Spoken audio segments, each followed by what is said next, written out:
Liberty in America is under assault. We no longer live in a reality that includes property rights. We're no longer the kings of our own castle. We no longer enjoy the true benefits of capitalism. Instead, we're negotiating our rights with our own government. This isn't how our country was founded. These aren't the ideas of our founders. It's time to seize back our country. This is the Liberty Hour, where these important issues will be discussed for the sake of America's future. With a cigar in one hand and a copy of the Constitution in the other, here's your host, Sean Thompson. This is the Liberty Hour podcast. Now, we're live, baby. Give us a call if you care to participate in the show. 312-642-5600. That's for now. I've been talking to management. Pretty soon, we're going to be doing this out of the Elmhurst Cigar House, and it will probably be after the first of the year. And at that point, you will not be able to call in for the time, right in the immediate future of it. So take advantage and call in now. And we're going to discuss a couple things. There's so much to discuss. So many topics, so little time.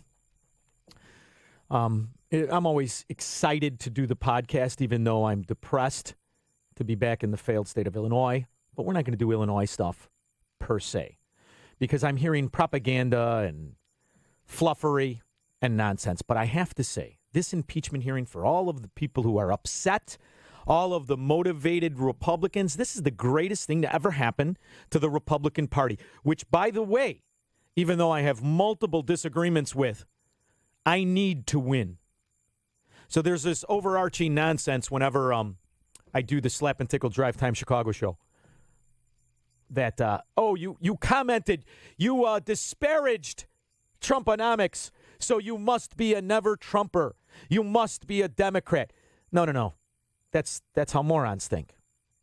Us here at 560 AM, we don't think like that. We like to reason. We use our intellect. And we understand that, of course, none of us listening to this station, well, very few, I think there are a few that like to call and prove their stupidity, are socialists. And the last stop to absolute fascistic worker party socialism is Donald Trump. I need that son of a bitch to win. There's no question about it. I also need him to stop being a fraud corporatist. See, two things can live in the same reality. But, I'm starting to maybe question that. Because the older I get, the more I see the scam. The more I understand the talking points, the fluffery, and the frauds selling it. I get it. And for the most part, it's hard to be in rush hour and not lose respect for your fellow man or have contempt for society. When you look at the fact that America has been overtaken by the greed of socialists and socialism, that we spend more time on the ropes than we do in the center of the ring, I get it. However, I'm so sick of the bullshit of propagandists being called fighters, frauds. I'm sick of it, and I know you are too. But that's why this impeachment is the greatest gift to the Republican Party and Donald Trump that there ever was. Because it allows you to be steamed up in a false hate rather than focus on the problems. And like I said, I need the Republicans to win. I need Trump to win. He's the last stop between the eco-Nazis and us. He's the last stop between absolute totalitarian socialism and us. Now, that's said, let me explain to you how to spot the corporatism, how to spot the collectivism. Because I'm going to say that I have wonderful people that tweet me, even when I disagree with them slightly. I was telling my wife last night, I'm so flattered and proud that people want to engage or have a discussion or listen to the podcast. By the way, Slap and Tickle, I had so many wonderful emails from you guys. I just, even the ones that are like say, you don't know what you're thought, you're a jerk, you're a never Trumper. You took the time, man. I appreciate that. It's very nice of you. So I'm always flattered at that. But the reason they can devolve into calling me a never Trumper. The reason even never Trumper was created was so that you didn't have to think about things. You didn't have to discuss the pertinent topics. And a couple of things I've watched happen on Fox is they've lost that fair and balanced mantra tagline, and they've become fluffers, right? And I've watched radio hosts from coast to coast, mainly the syndicated ones, but there are local ones, who rather than think, rather than discuss fundamentals and principles, they bring on an array of party-affiliated hacks to piss in your ear and tell you it's raining. And that seems to, I get it. Because during this year, this is crunch time, baby. Last thing the Republican Party needs are people to think. That's a no-no. But I'm not a conformist. In fact, some have called me a contrarian. I don't know. I'm so contrarian, I want to argue with that. But yeah, that's the truth, because I do like to think about things. But I grew up in the world. I wasn't protected by a rich mommy and daddy. I grew up aspiring to be better tomorrow than I was today. That's how I thought. So I was so proud to be an American, the only country that was built on freedom, built on the ability to do that. You didn't have to kiss somebody's ass or be a part of a political party. You had to just achieve. At least that's what I thought when I was a kid. What I understood was government wasn't to be the mitigator. Now, a mitigator is different than a crossing guard.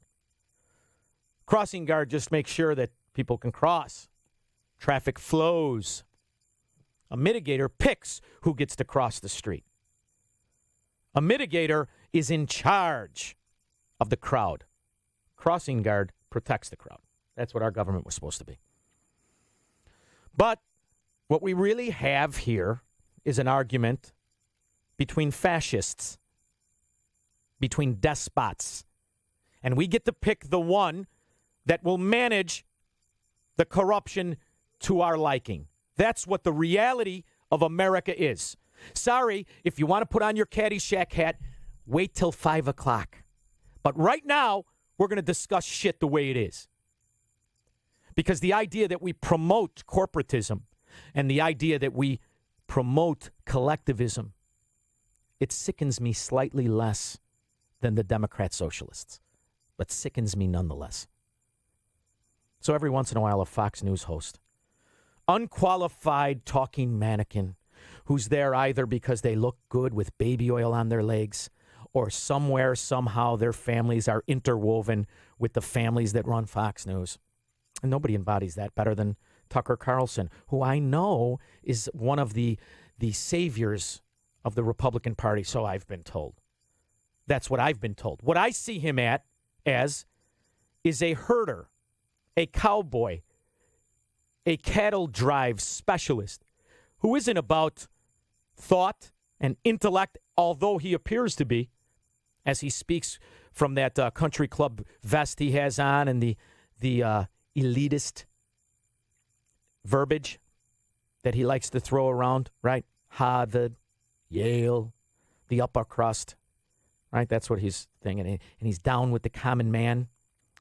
But that's where the fraud takes place. That's where the money is really made. That's where corporatism profits. As the Tucker Carlsons of the world steer you.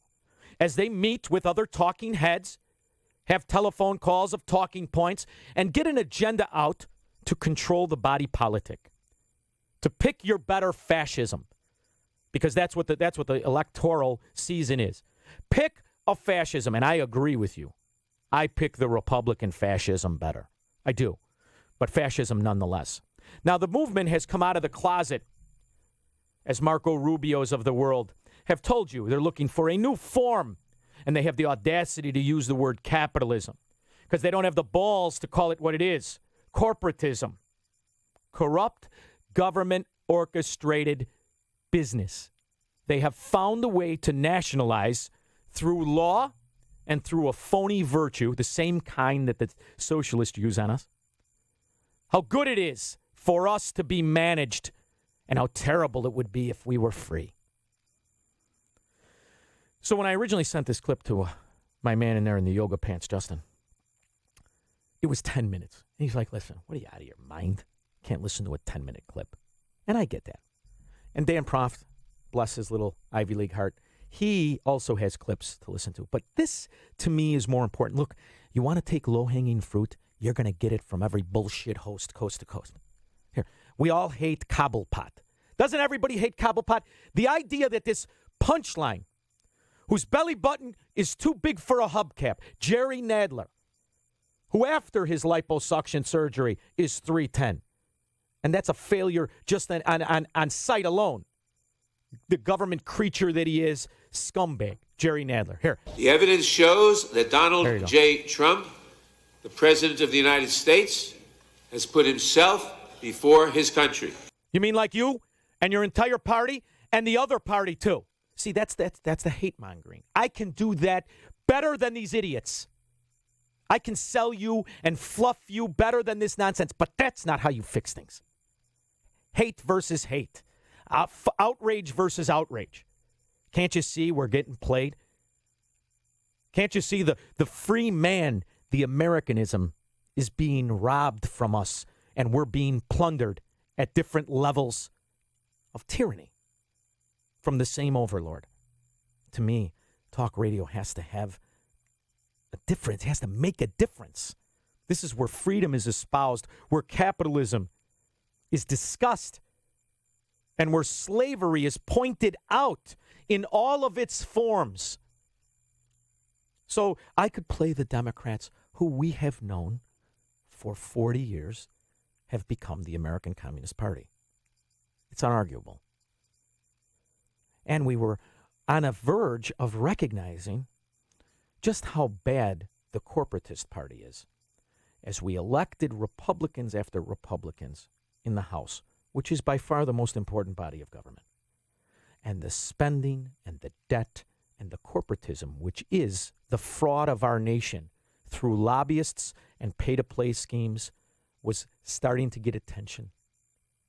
And the Tea Party was elected to combat the socialist of Obama, and they did nothing. They conformed. They did what all of the radio listeners who hate me now, they did what you're asking me to do.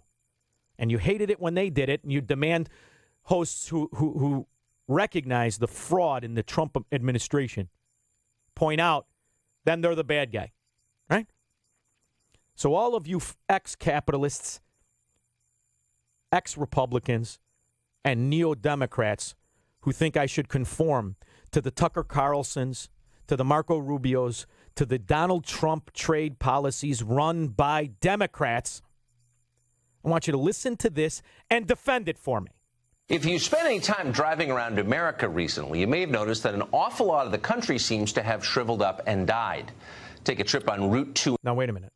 This is the same guy and the same network that tells me things have never been better. This is the same guy who tells me the economy has never been stronger. Are you listening? Every once in a while, we got to take a breath, stop him from his ranting, because he's trying to whip you into a frenzy, and recognize the conflicting information given by the same mouth. He spent an hour the night before telling us how if we wanted a strong economy, we had to continue to vote the way we vote and continue to support the fascism and Trumponomics. In Maine sometime and count the boarded up paper mills and abandoned houses you see. Or head down Route 23 in Michigan or Ohio and consider the empty factories ringed with barbed wire. You'll see a lot of them. Wait, I thought the protectionism was supposed to work. I thought the tariffs that we were promised were supposed to work. See, because what this does is this gets you riled and disgusted. And it gets you softened up. This is round one.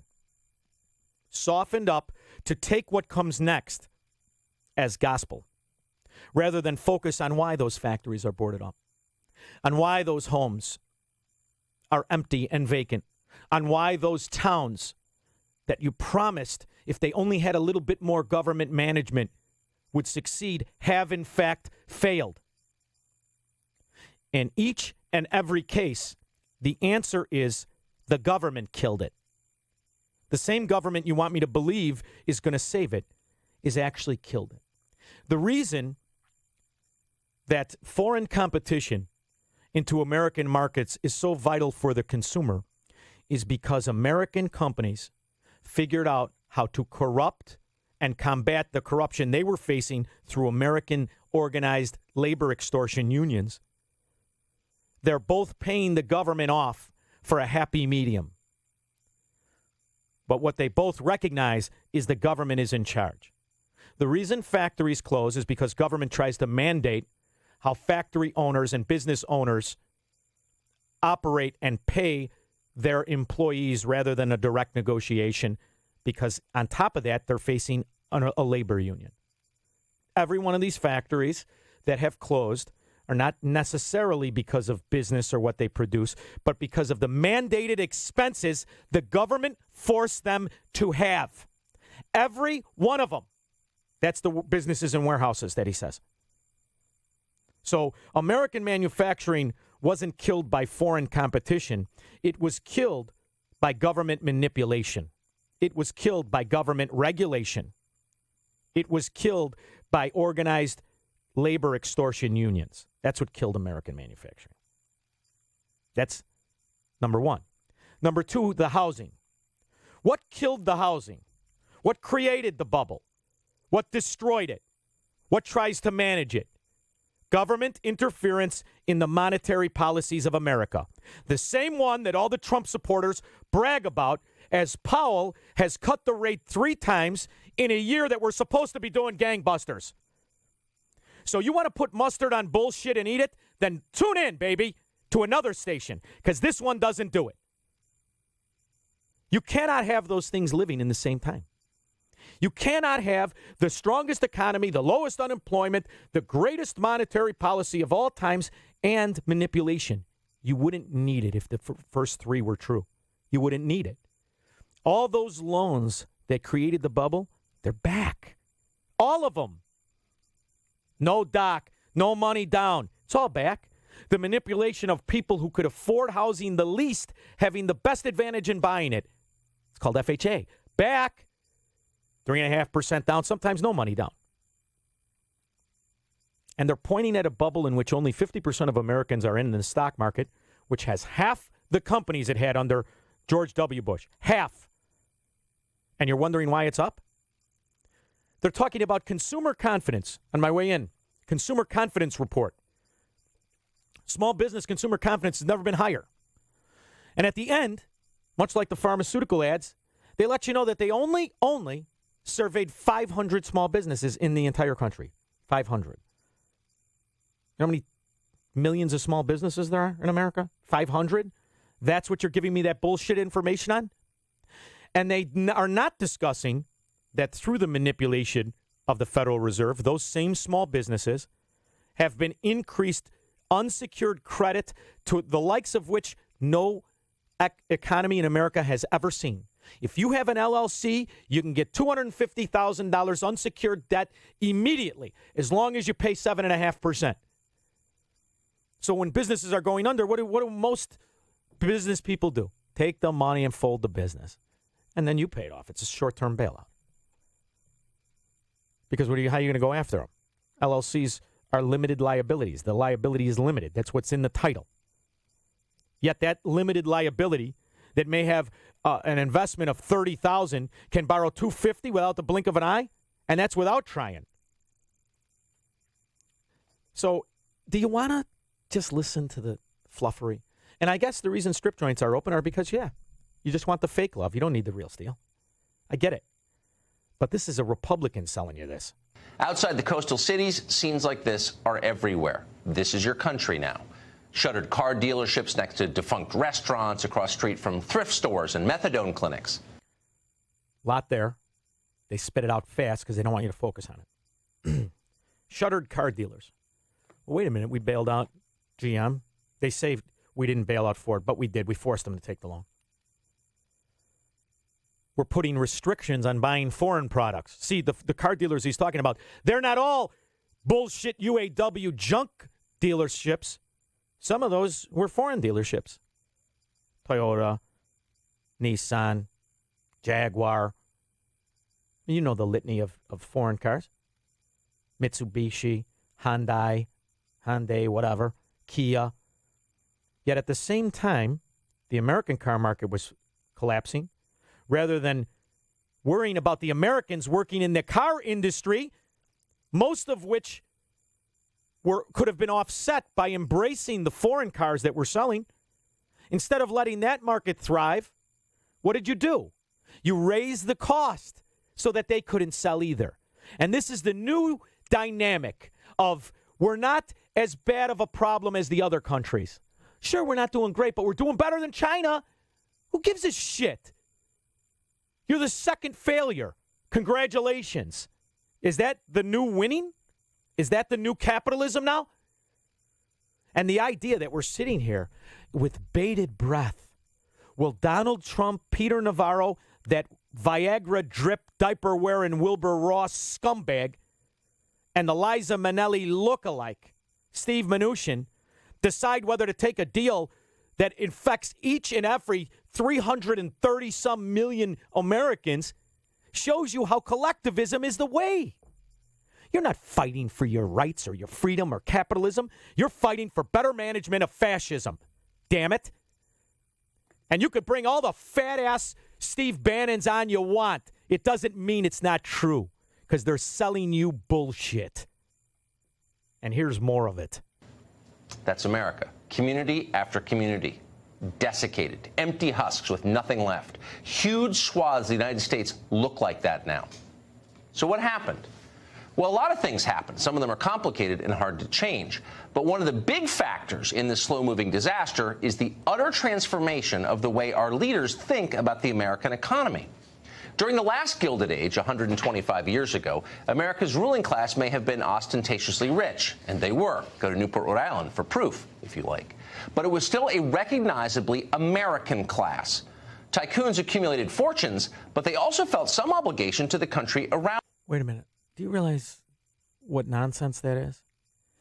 The names he's mentioning are the immigrants. Carnegie was an immigrant. Rockefeller was a first-generation American. Vanderbilt, immigrant. They're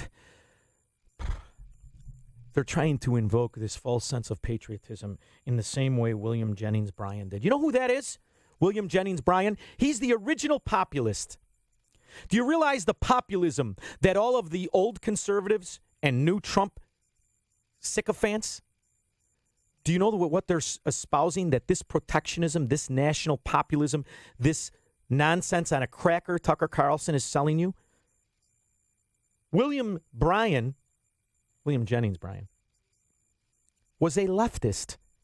He was an early Marxist. He represented the worker party. What Tucker Carlson is selling you is a milked-down, a watered-down version of Bernie Sanders, of Elizabeth Warren, of Mike Bloomberg. The similarities between those top Democrats, I didn't even say Joe Biden. You know why? He doesn't know if he's got to need his diaper changed or not. Those top Democrats are doing exactly what the Republicans are doing, only they're promising stronger management.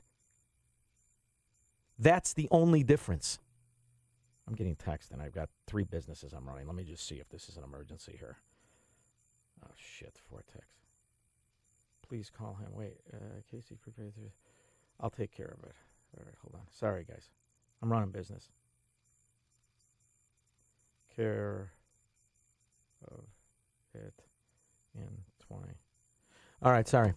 You see what it's like? I got to do what I got to do. This is how I make my money. Can't make it here in Illinois. People are texting me. It's an hour ahead. They don't know it's 9:30. I think it's 10:30. This idea of populism is a Marxist principled idea. It is a government-controlled idea. It's collectivism.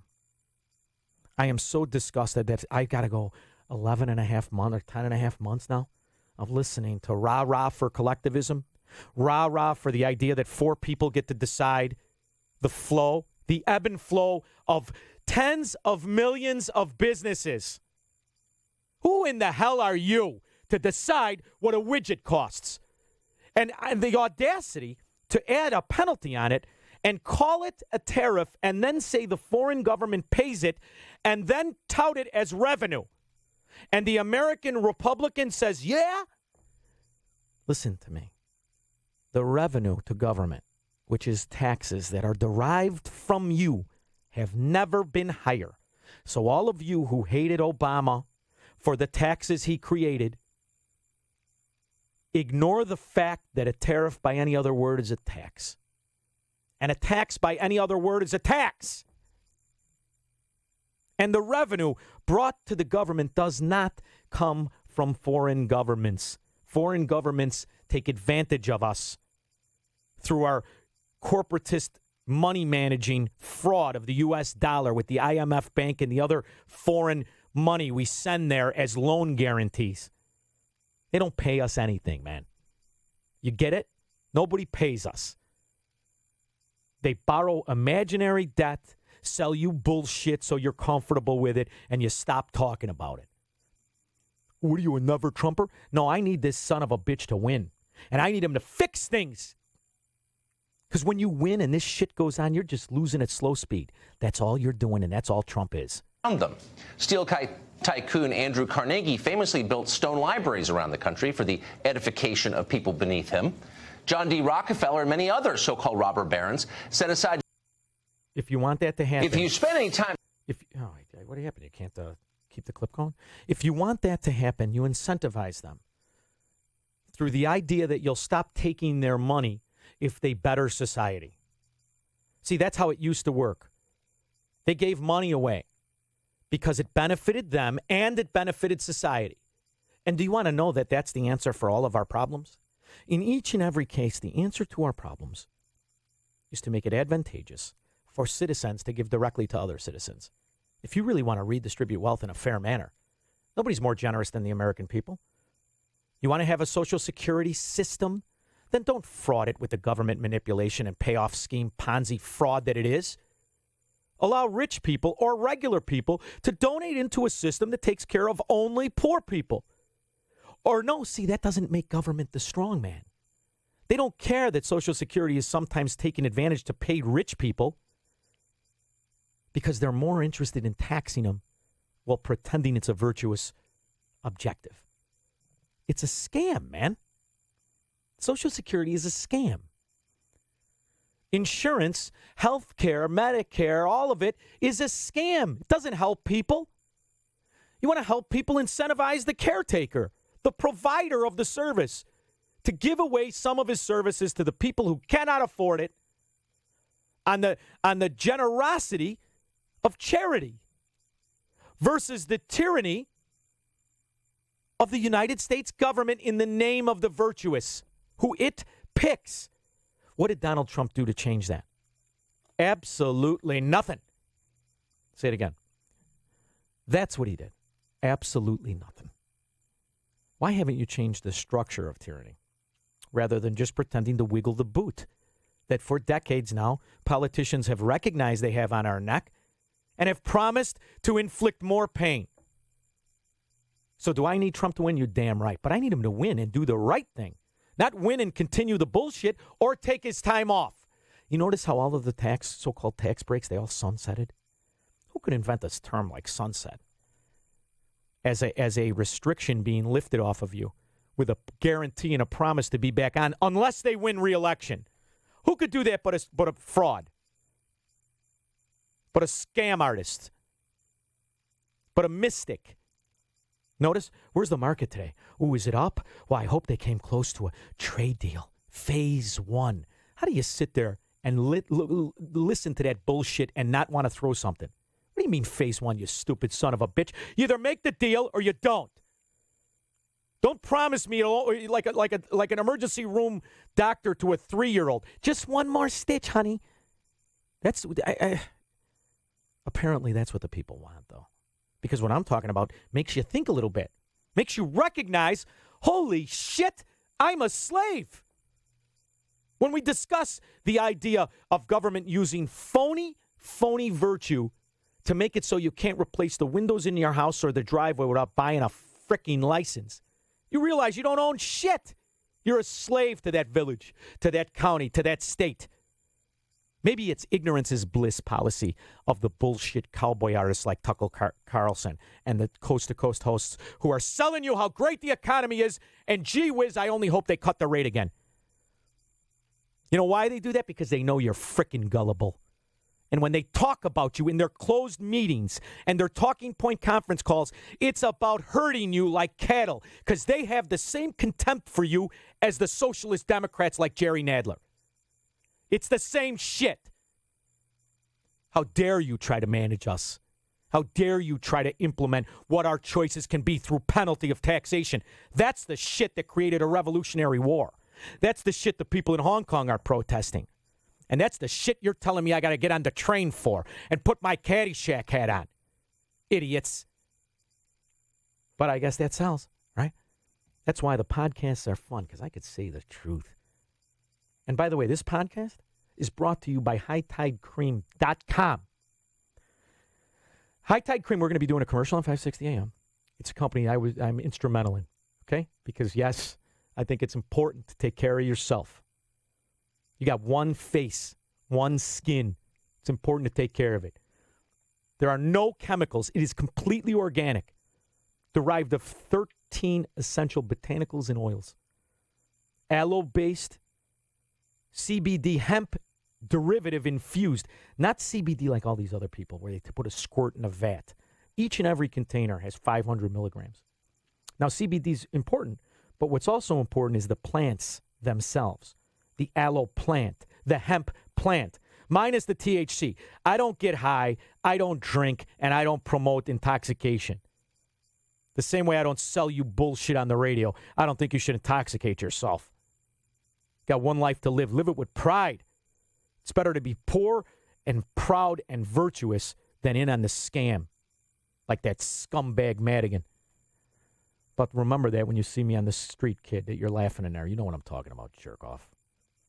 All right, listen, I'll be back tomorrow. In the meantime, I got to go put out some real estate fires in Florida, which, by the way, argument with my wife last night. Big argument. Wants to redo the kitchen in Elmwood Park. I said I don't give a shit about Elmwood Park. Whole town, like all your towns, hiding foreclosures, delinquent mortgage payments, property, real property values where you can actually sell your shit are going down as taxes go up. You're going to put $5 into this dog pig? Absolutely not. We buy another one in Florida. That's what you do. Think with your head, not your heart. And by the way, when you hear today, and you're going to hear it, we're not doing as bad as the rest of the world, or the rest of the world charges people for saving money rather than paying them, recognize you're getting sold a line of bullshit. And when you're told by these hosts who will bring on administration hacks to tell you how good the economy is rather than believe your lying eyes, recognize that as bullshit sold by con men. I've had a good time today. I like to end on that kind of note. Hope I get in a fight on the way traffic on the way back to my place. And we will talk to you tomorrow. And very soon, when I do it at the cigar store, the Elmhurst Cigar House, I'm going to have you be able to come in and sit in. And if I like you, that's if I like you. And we can have a nice little discussion. I'll have guests who are running for office trying to save Illinois. That's at least as long as I live here. But we'll be back tomorrow at 9:05. I've had a good time. Hope you did.